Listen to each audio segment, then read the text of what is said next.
To master this new technology and harness it for good of the society, we need to put people at the center of the design process. And there is no one more appropriate to speak on this than our keynote speaker, Professor James Landay, a specialist in human-computer interaction, co-director of the Stanford Institute for Human-Centered AI at Stanford University. Please join me in welcoming Professor James Landay for his keynote, AI for Good Isn't Good Enough, a call for human-centered AI. For our audience, you may wish to scan the QR code to our Poll Everywhere platform where you can drop your questions during the keynote. The time is yours, Professor Landay.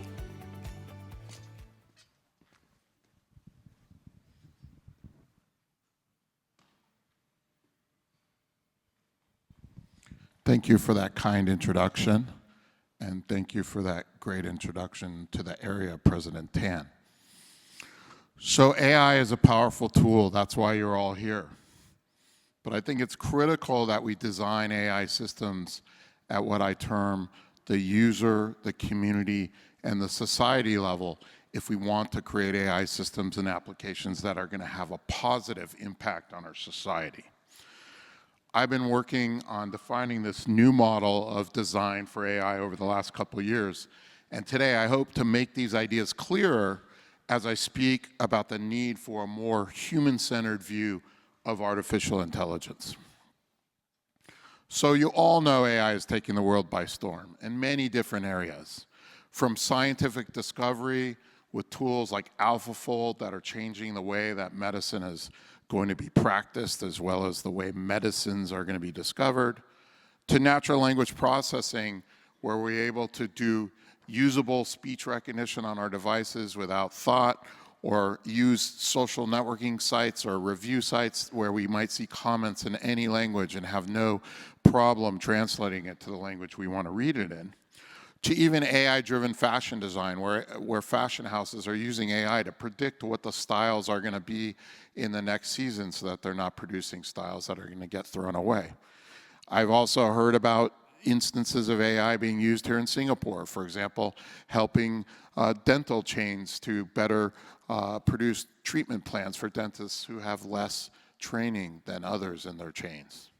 So AI is having a lot of positive impacts, and it will have many more over the next 10 years, and you're going to hear, I think, a lot about that in other talks today, as well as you've read about it in the press, which is going to keep writing about AI for quite a while. So what's really been happening over the last 2 years is we've been seeing AI really being in the public mind through some of this generative AI. But this is really just a continuation of what's been going on in industry for almost 10 years now. So using something like ChatGPT to answer your question, or for faculty to reduce the size of your abstract when somebody says, that's too long, we need it shorter for this talk. Or using Midjourney or DALL-E to produce an image. In this case, produce me an image like a Ben Stern fashion photo shoot with decaying peonies as the main theme. Or using a co-pilot like we've seen from Microsoft and others to help you code better. And we can imagine co-pilots in many different fields. These are the kind of AI innovations that are happening today and will continue into the future. Now, all of this generative AI is built on what we call foundation models. So machine learning models use statistics to learn from a large amount of data how to predict an output given an input. So for generative AI, an input like the one I showed on the last slide, give me a fashion shoot of a woman with decaying peonies, may give an image like the one that I showed there. That's the input. We want to use it to produce that output. What's different is foundation models they're special in the way that they are so large. They're trained on huge swaths of the internet, and they require hundreds of millions of dollars to train in terms of the computational resources in addition to the people working on them over months. And more often, they're being trained on multiple modalities, so not just text, but also images, video, sound. So what's different about them is in the old days, if you had a task that you wanted to solve, you needed a special model just for that task. and that was expensive. And now, with a foundation model, you might have one very large model that you might not even train yourself. You might get it from a company that's been trained on this diverse set of data so that it can solve a variety of different tasks. Sometimes it can solve that right out of the box. So for example, you're using ChatGPT or a similar interface to solve a problem. And sometimes you might need to fine-tune that model with specific data that you need for the tasks you're trying to solve. And we see a lot of companies also even using these large models to prototype the kind of applications they want and then eventually train their own models to make it less expensive at runtime. But this is why we call them foundation models. You can build your applications on top of that foundation is the basic idea without having to train those models yourself. In some ways, this is the future of how AI, when you read about AI, what is going on, this is the type of model that people are talking about. But I'll claim that AI has been in our lives for several years now. The public's just been less aware of how AI has been in their lives until they had this chance to actually interface with it directly. So for example, we've seen AI being used, for example, to manipulate what people see in their social media feeds, sometimes having negative impacts. A lot of research, for example, has shown the negative impacts on teen and young women in terms of looking at Instagram and how they might feel about themselves. We've seen similarly AI being used, for example, in video games to cause people to be more addicted to them and buy more online things.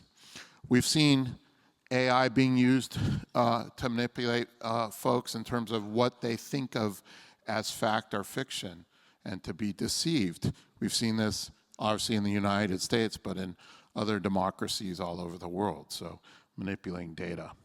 Or we've seen AI helping judges to set bail for suspected criminals in a way that's been shown to be biased by race. So for example, the Compass system in the United States was shown to be biased against black people and how it made its decisions. Or we've seen AI-based chatbots hallucinating incorrect information, which could cause a business, in this case Air Canada, reputational harm. These are some of the reasons why we founded the Stanford Institute for Human-Centered AI a little over 5 years ago, and we founded it with really 3 guiding principles. First is that we believe that AI should be guided by a concern for its impact on society. This technology is too potent for us to consider its effects after the fact. And so we really need to make sure that we're studying its ethical implications before, during, and after its development. It's not something you could just wait till it's out there and say, hey, let's check it now. Secondly, although deep learning, which is the algorithms that we're seeing under these large foundation models, has been really successful since 2014 when the deep learning revolution really started to kick into gear. We believe this is not the be-all, end-all for intelligent interfaces, intelligent systems. And the human brain remains the single most sophisticated device that we know in the universe. And so we should learn from the human brain and be inspired for new algorithms in AI, as well as use AI to help us learn about the human brain because we don't fully understand it still. And as a research institute, we fund not just research in AI algorithms that are going to go into new applications, but we also fund research in neuroscience to help us understand the human brain and inspire those future algorithms. And then finally, the one that is closest to my own work, and I think also reflects what President Tan just said, we should really think about AI as a way to augment, not replace human capabilities. It is inevitable that AI will reshape significant swaths of the global workforce. And we should prepare ourselves for that upheaval in coming generations. And we should do it a lot better than I think was done for globalization, which many, at least in the United States, often think of as, oh, that was just offshoring jobs to Asia, to China, or whatever. But a lot of that was really about automation. So if you look at, for example, a steel mill today, it uses something like 1/20th the number of people that it would have used in 1975. Similarly in car manufacturing and other industries. So a lot of this is about automation. And so we should make sure that government, nonprofits, and others are thinking about how we will retrain the workforce. That's why I think it's really great to hear about many of the programs here that the president mentioned NUS is doing in terms of continuing education. That's really important, but the government has to be focused on how we do this. And we don't actually know which parts of the workforce. If you asked economists 5 years ago, which part of the workforce will be upended by AI, they all would have said driving. Now today, they all have switched to something else, even if driving eventually happens. So we need to be careful about predictions. It's hard to know, but we should try to be prepared. But more importantly, I think, is from what we do as AI developers. How we think about designing for AI is to design, to augment, right? To think about how do we make AI systems that enhance what makes us human. So how do we enhance humans and not think of it as, oh, I just take some training data about a person and try to replace them. I'll talk about that further as we go along. So because of all of this negative social impacts that I just mentioned, as well as the positive, we've seen a proliferation of what I would term AI for good initiatives. And so these initiatives, I think, HAI itself, my institute, might be considered one of them. They really come in a variety of different forms. The first type is often made up of social scientists who will notice and critique either the potential or real harms of AI.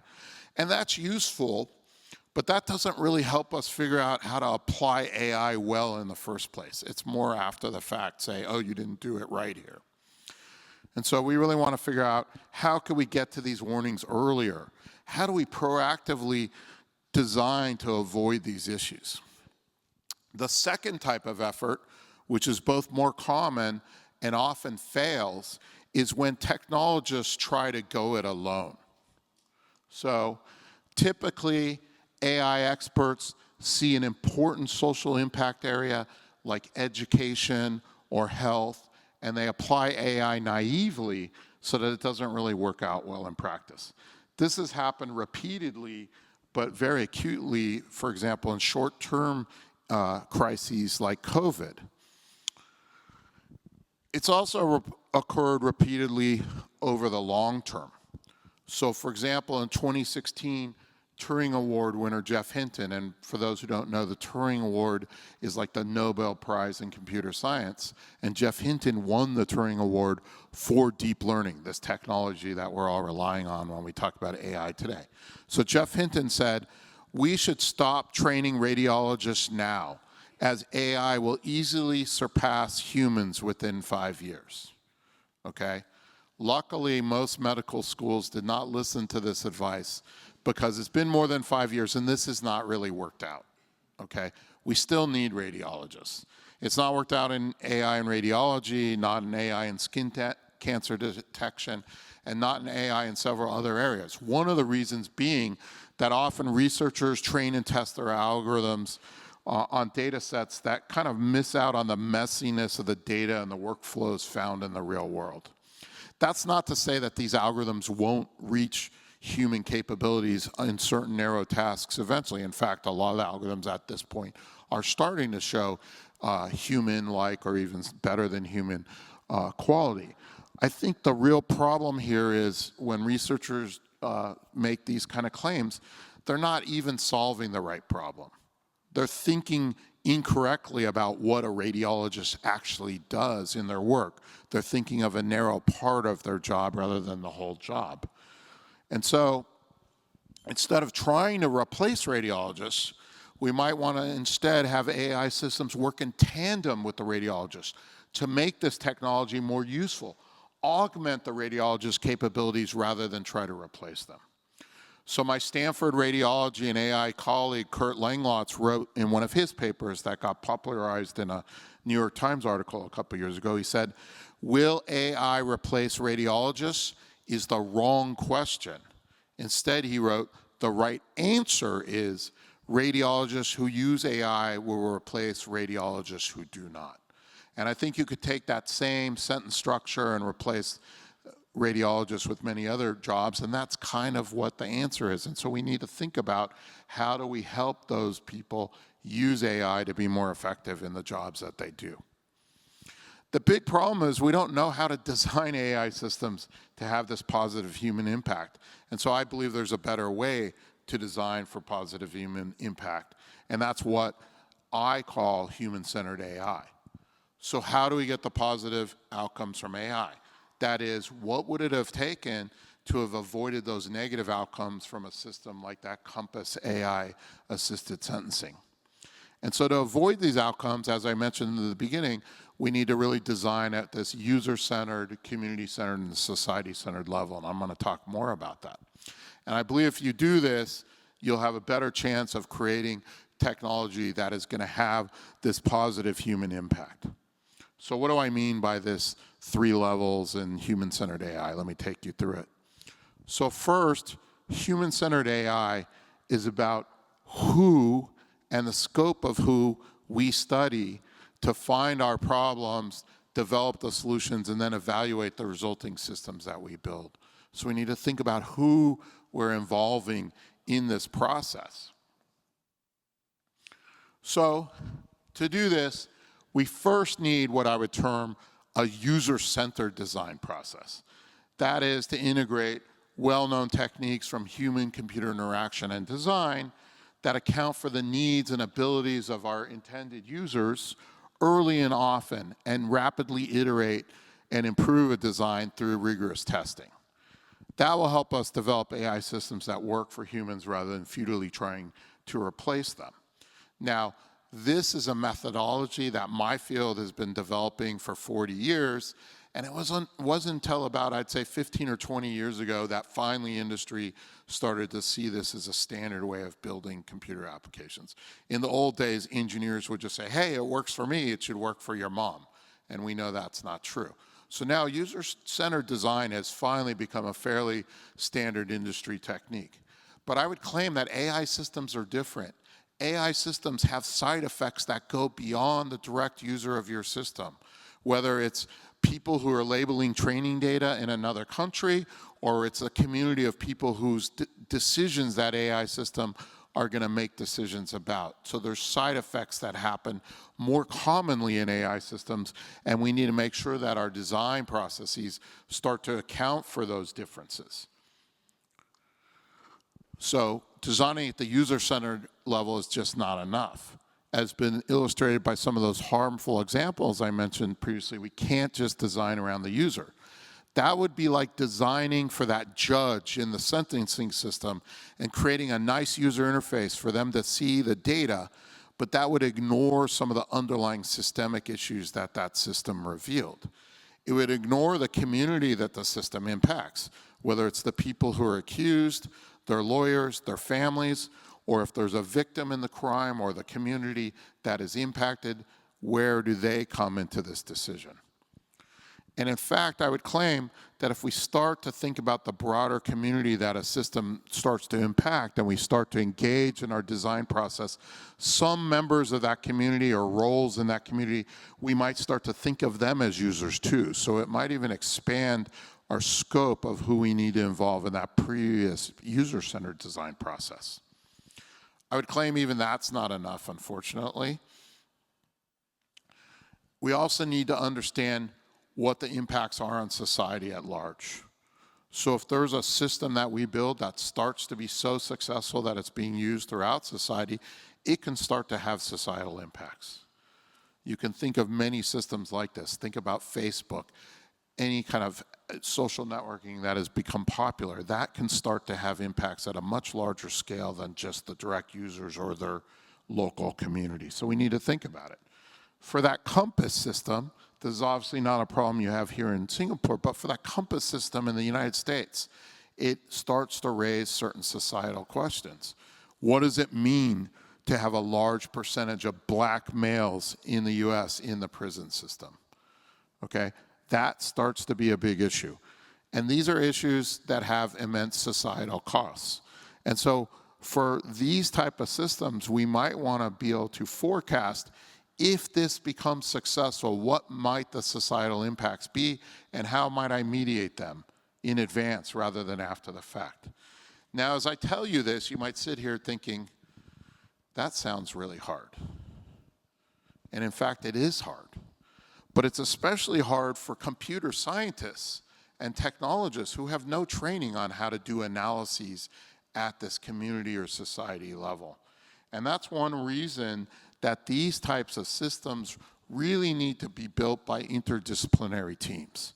So not only technologists and AI experts, but also experts from design, experts from the social sciences and humanities, and domain expertise depending on the application area of the system, whether it's medicine, law, or environmental science.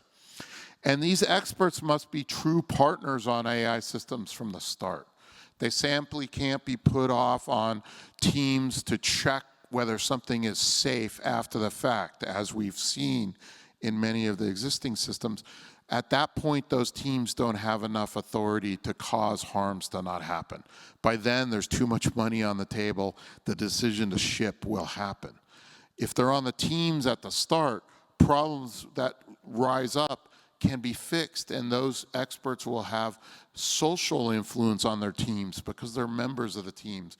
And many of these issues will not even appear later because they'll have been dealt with when they can be early on, when it's far less expensive to fix these kind of problems.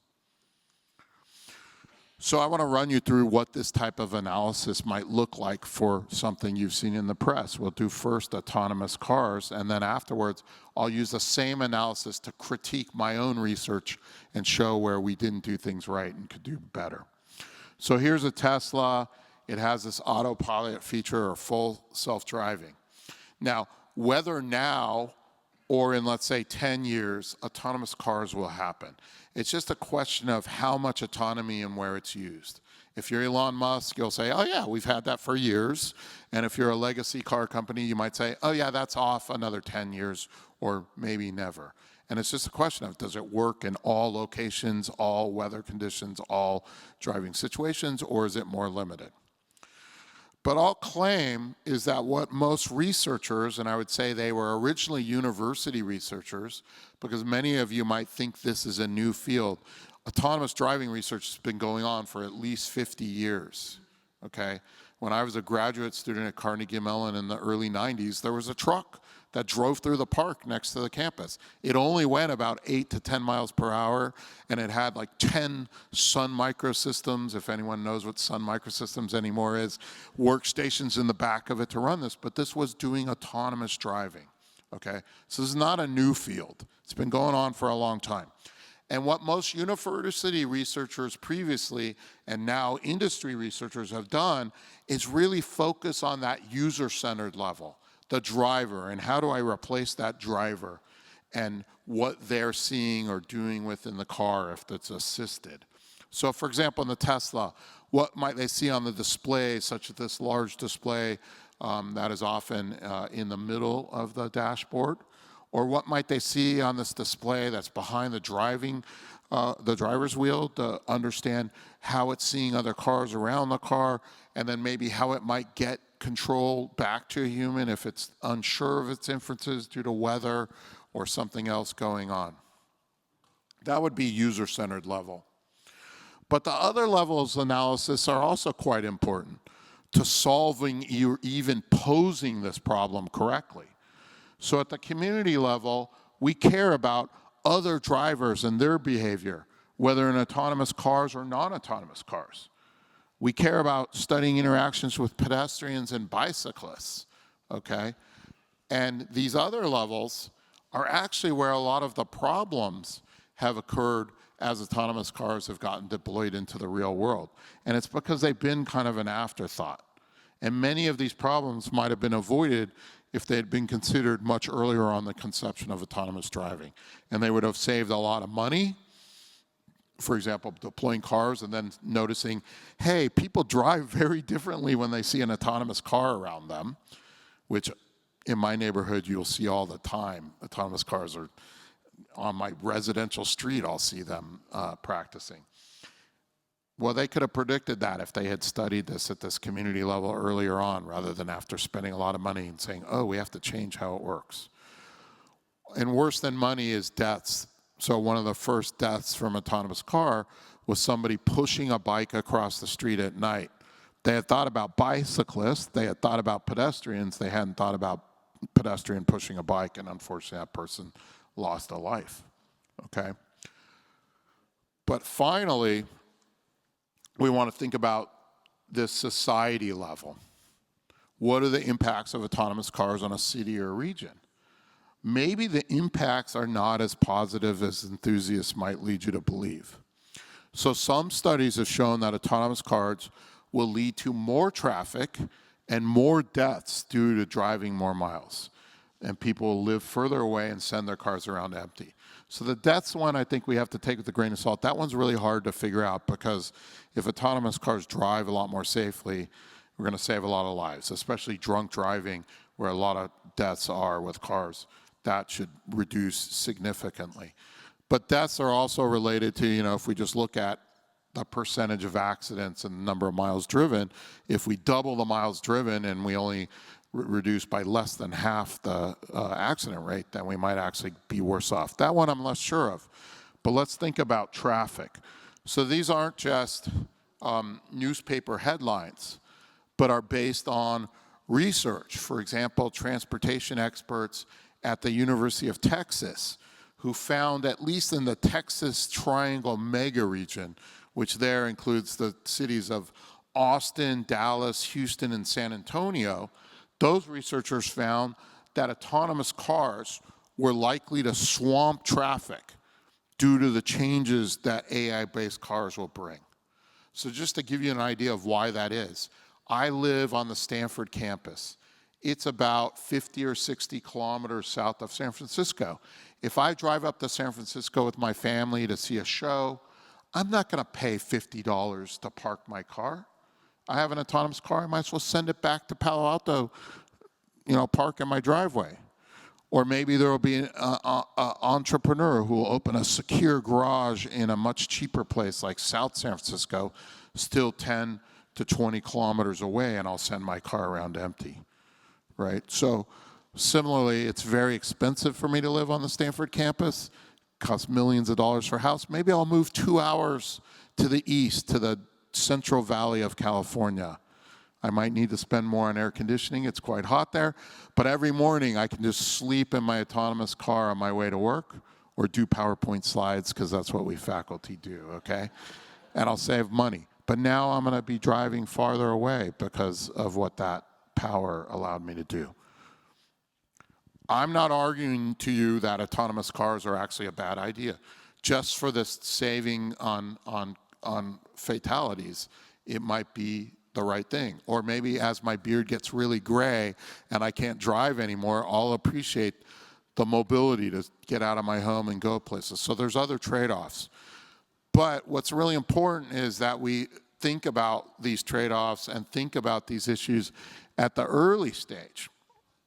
Because if we thought of this analysis from the start, we might decide our societal resources might be better spent on building a better public transit system rather than expanding the width of all our highways for trillions of dollars because of the traffic.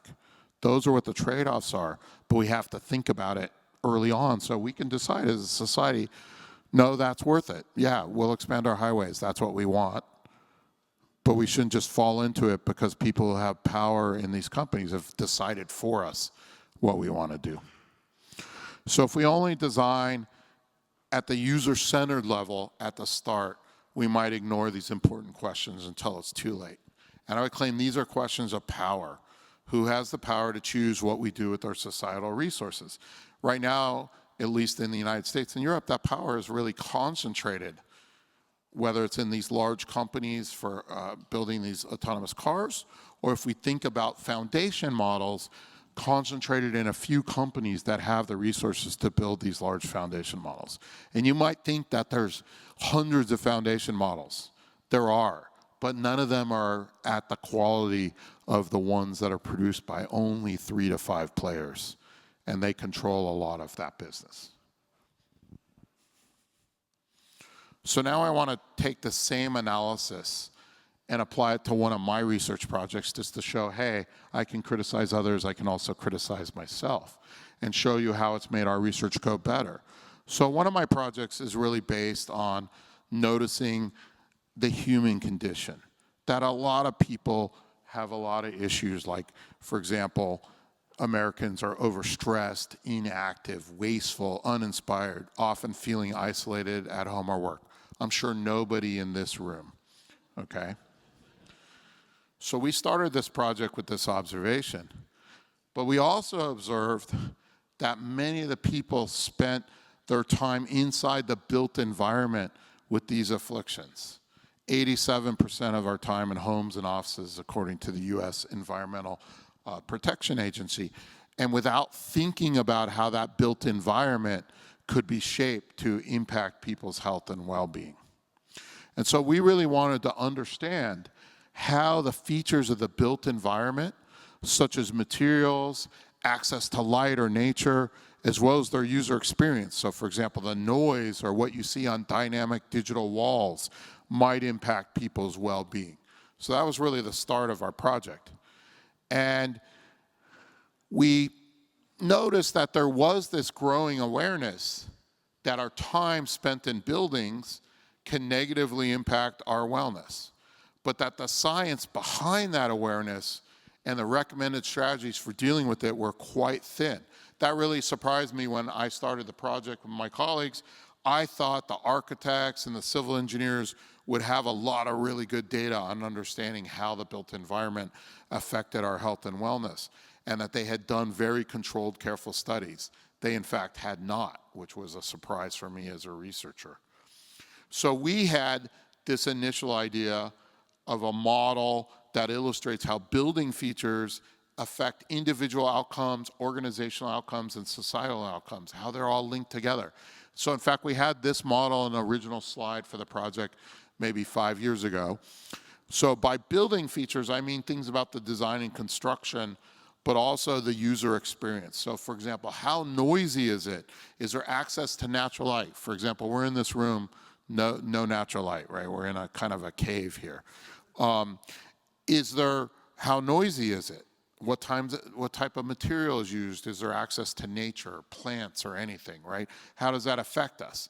And we found that some of the research shows that if these are negative, like shown here, this can lead to bad individual outcomes like stress, anxiety, and distraction. I've added these labels here that weren't in the original talk, but that would be at that user-centered level that I was just talking about.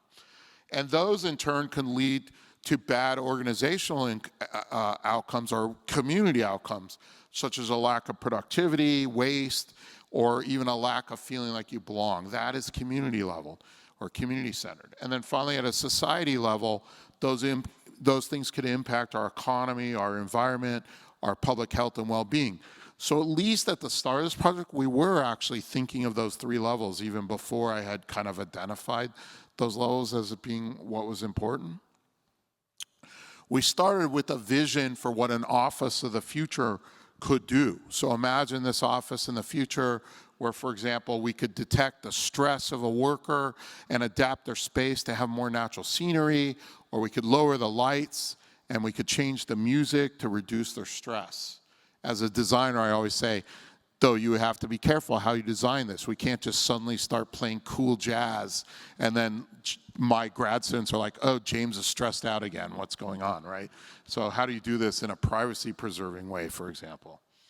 Or we might have a dynamic ambient mural like you see here in a public space, let's say in the hallway. And as I walk, those petals are blowing in the wind in one direction. And that encourages me to walk down the hall that way, just see what's going on, where are these petals going? And that happens to be where the stairs are, and the elevator's back there, so I take the stairs. Or maybe over here is where a new employee who I haven't met is, and so I'm more likely to meet them. So we can start to think about how that we nudge human behavior in that way. So this was a vision of the future where buildings and people interact in a way that positively shapes well-being. And so the question for us was, how do we get to this future? So we were taking more of a scientific approach than the prior research. So first we want to try to establish the science and understand how these building attributes affect people's states in naturalistic settings, and then before we create and deploy any technologies, we want to also understand how do people think about the privacy implications of how a building that's sensing a lot of things about them might be used. And so I'll discuss these really briefly in turn and then get you to where we are thinking now. So we first ran a year-long controlled lab experiment with over 400 people. So in this experiment, we systematically varied building features such as natural or artificial materials, natural or artificial light. We literally built a wall, you can see here, on one of these two identical offices. We paid somebody $10,000 or $15,000 to build a wall across the windows. So we blocked out the natural light as well as the access to that natural scenery. And then you can see here how the furniture is really different. So it's this natural wood furniture in the one condition, in the other condition it's that white laminate stuff that you see in a lot of offices. And then we also varied the images that were on the walls. So we're the 3 large pictures. In one condition, they were all white males. In another condition, it was both men and women and a variety of ethnicities, okay? So in this kind of study, though, one of the key things we were interested in was stress level of the occupants. So we literally had to stress them out, okay? So in the middle of this study, they were told, oh, by the way, in 5 minutes, you're gonna need to give a talk, and yeah, we're recording it with that camera there, on your positive and negative personality characteristics. And guess what? That really causes people's stress to go up. And we recorded stress in 2 different ways. One way is through a self-report survey, but another one is we had them wear a special kind of smart watch called the Empatica, which senses their electrodermal activity. So think of like sweat and other things that show your stress level. So what happened? Well, it was surprising to me. I'm just going to show you the biggest results. On the self-report, the natural materials was the most important factor in terms of reducing the stress level. So on the right in green, you see a lower stress level from the natural wood materials. I thought the natural light would be the big player. It was a factor, but not as big impact as this.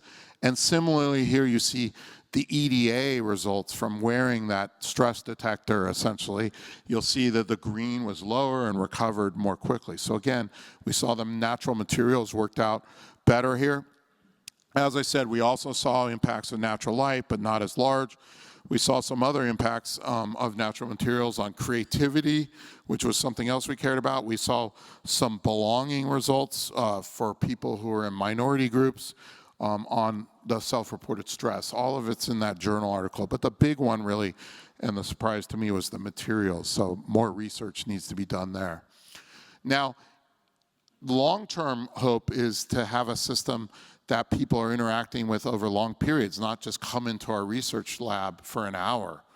So in that case, being able to understand these metrics that we care about, and in this case we cared about stress, belonging, creativity, physical activity, and environmental behavior, we need to use AI and other ways of getting data to automatically figure out what's going on.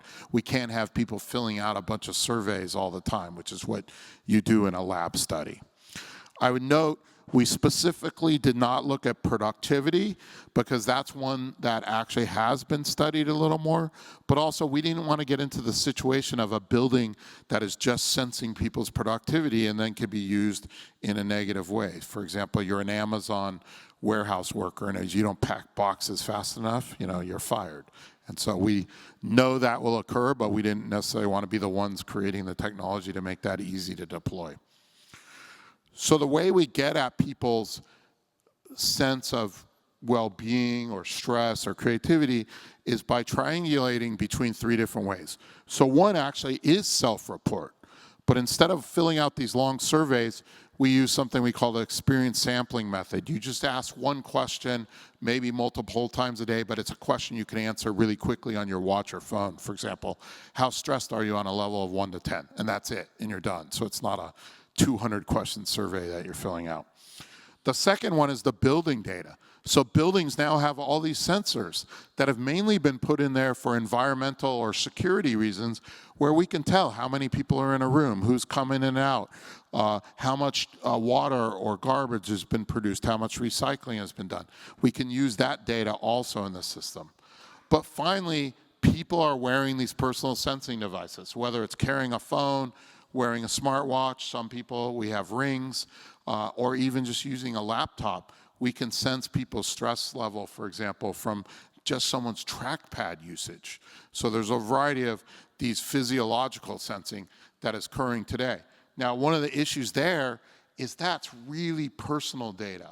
It's very sensitive. So we've been considering privacy from the start, making sure we've done studies to understand what people are willing to reveal, how they might have other users involved, who could see their data, and then finally security, making sure that only people who need to see this data could. But as we thought about it, this was the point where I started to have misgivings as I was also working on this design method for AI. I realized that something was missing. How do we get to that community-centered or society-centered issues? I would say we were really only focused on user-centered design at this point.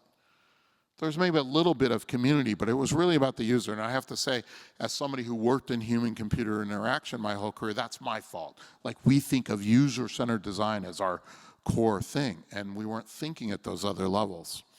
So how might we get to those other levels? We thought we really needed to think about how do these smart buildings communicate what's going on to them to the broader community was one of the big questions. So how does a software system communicate the risks of what's going on so that people can make good choices about how do they use them? So if we think about that today, we've really started to work on a way to work with users to figure out how to communicate this better. One of the ways products communicate that today is through privacy policies. These policies are useless. So at left, you see here an art piece where an artist has printed out real privacy policies from products that you probably use every day. Nobody reads them. How many of you read these privacy policies? You can see how long those are. Those aren't made up privacy policies. These are real. There's always one or two people in here who read them, okay? Good. I'm glad somebody's doing it. But these are really meant to protect the company. They're not meant to communicate to you about what's really going on. So instead, we were looking for another way to communicate what was going on in the building. And we were inspired from a few different art pieces that we saw. For example, here, we've been developing this idea of implication design. So how do we embed a product's ethical implications directly into this design? So for example, here's this eye cam. It's shaped like a creepy human eye. Like, it's really creepy. But you know it's watching you. It's a form of communication. It's really communicating. It's not ambiguous. Now, there's some examples of this in the market today. For example, when you're recording with your phone, a little green light might come on, so you have a cue as to what's going on. But they don't quite communicate the full threat and the full risk of what's going on. Here's another one from, again, another research group, not my group. This is called the parasite or the alias. It's something you put on top of your smart speaker, and then it only unlocks that smart speaker when you give it the keyword that you've defined. So you're assured that Google, Amazon, Apple, or Baidu are not listening in on your conversations because you've added this protection. So it protects you, and I'd say it also, if you see it, communicates to you what's going on. And so we're trying to combine these ideas of communication and protection in implication design. So the way we get at this community-based design is through a design workshop. And this really came from this uneasiness about some of the privacy implications of smart buildings recording everything about you. And so we have participants in these workshops pose both benefits and risks and try to work through the value trade-offs between them, and then think about and suggest potential interventions. And we've now run the workshop with over 110 participants over 8 iterations. And so I'm just going to give you a brief idea of what it looks like and then some of the results. So the key idea is that the participants are diverse in terms of their domain knowledge. So they're not all technologists, or they're not all just people who are general public. You have a variety of different people. And they're also diverse in terms of their lived experience. And the workshop's meant to be really lightweight so that they can complete it in a part of a day. It goes pretty fast. And it's really broken into these 3 steps. So in the first step, they really try to figure out who are the different roles that would come into play in this kind of system, and what are the positive and negative threats or benefits of the system. And they produce a deck of cards with this as they do this. Then in the next round, they try to think about how they might protect against some of the threats, and they come up with some of these implication designs, as I've called them, and I'll show you examples in a second. And then finally, in an action round, they kind of play a role-playing where one team suggests a threat and the other team tries to counter it. And again, we've done this in a very iterative design of the workshop. We found originally it was a competitive game, and we found that didn't work as well. Some people didn't like competition, and now it's much more of a cooperative game, and that's worked better. And so we did this most recently in a workshop in September in San Francisco with 13 older adults. So all of these folks were 65 or older, and we were having them explore new speech-based AI technologies for healthcare. And so we broke them into 3 groups, and they all had what I'd call intersectional identities. They were all marginalized in terms of, first of all, being older. They're already considered a marginalized group, but we had, half the people were LGBTQ. Some had disabilities, blindness, wheelchair user, immunocompromised. So they all had some differences. Here's just a sample of the over 50 implication design prototypes that they produced, so not designers, the participants during the workshop. So let me show you a couple in detail before we take questions. So we start with this technology scenario. Imagine having a device that you can speak with the same way humans can. It's been programmed by your doctor to ask questions related to your health and well-being. It learns as much about you as it can and provides the information to your doctor so they can adapt your care. It also makes recommendations personalized to your needs, and it serves as a companion, actively listening to anything you want to tell it. So this isn't exactly what we were building, but we wanted to insert some issues in there that people might find threatening or not to see how they would react with this. So at left is one of the many implications designs produce. This person was really looking at different levels of access to their data. So she wrote, the main doctor could have some things on the screen, a nurse would have also the same accessibility, and then the other one would be like the security guard in your building. They would have a different level of interaction. And family and friends and all your senior friends, junior club or whatever, but it would have a variable level of security. So she was concerned with, who sees my data and how's there different levels of access to this data. Here's another one. This person wrote or said, here is a device that you hang around your neck. If there's a problem, then you can press the buttons.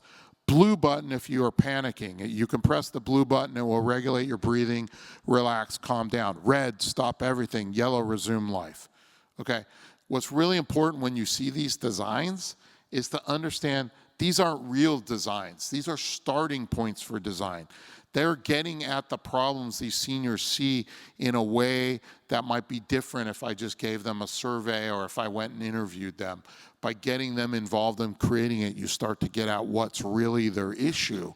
And so from there, you would go to a professional design team to use this as need-finding input to design something for real. So don't think of these as the actual design that one would do.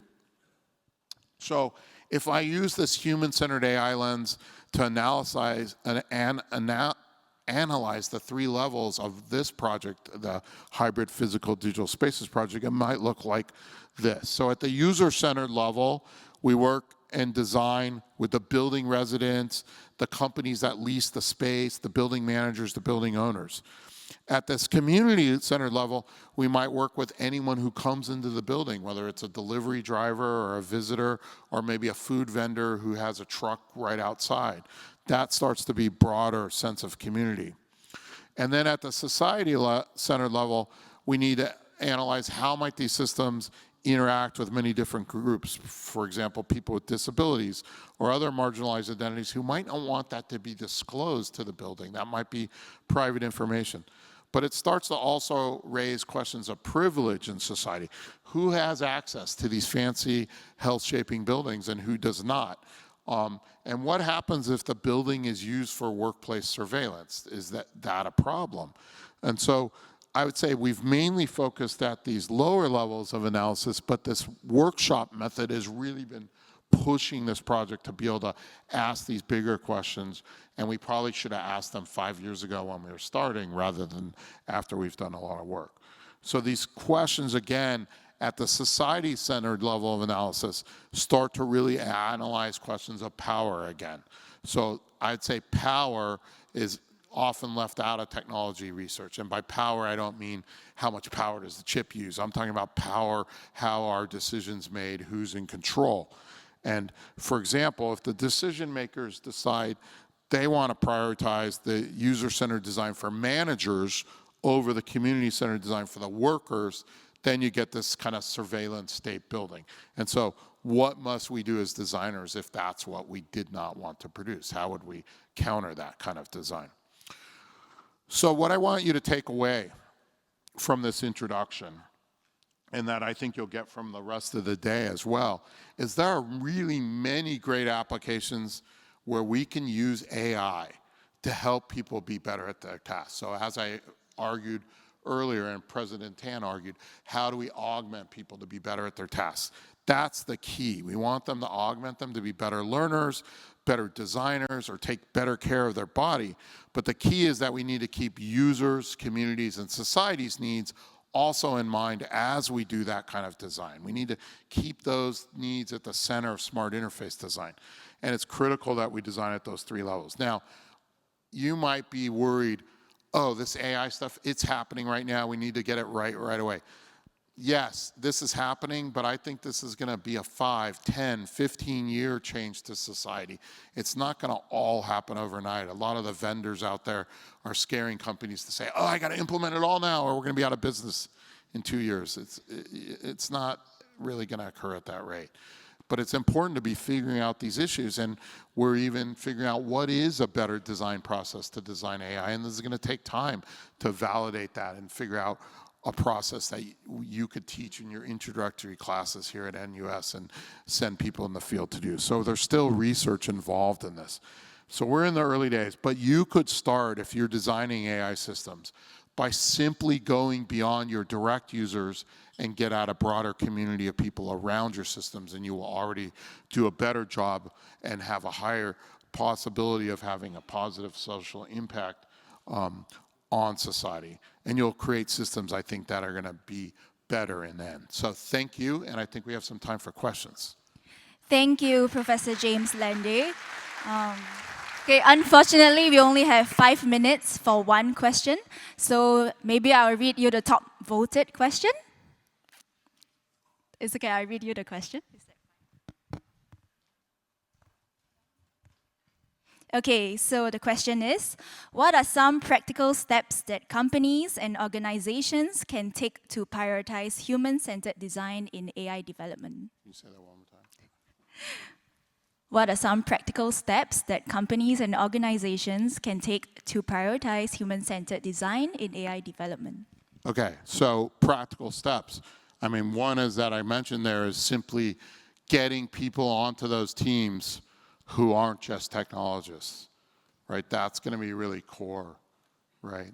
And then the second one I would say is the one I just mentioned.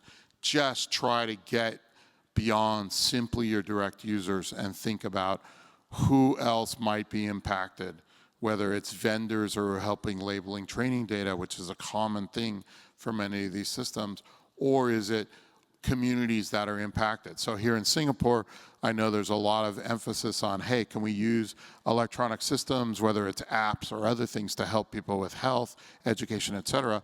Sometimes it might be saying, hey, not just looking at the person who's going to use that app, but who else has impacted it beyond that might inform how to develop that system better. So that's the key, is broaden the teams and broaden the users that you think about being involved in the design process. Those 2 steps will lead to a much better chance of building a human-centered AI system. Thank you, Professor James Landay.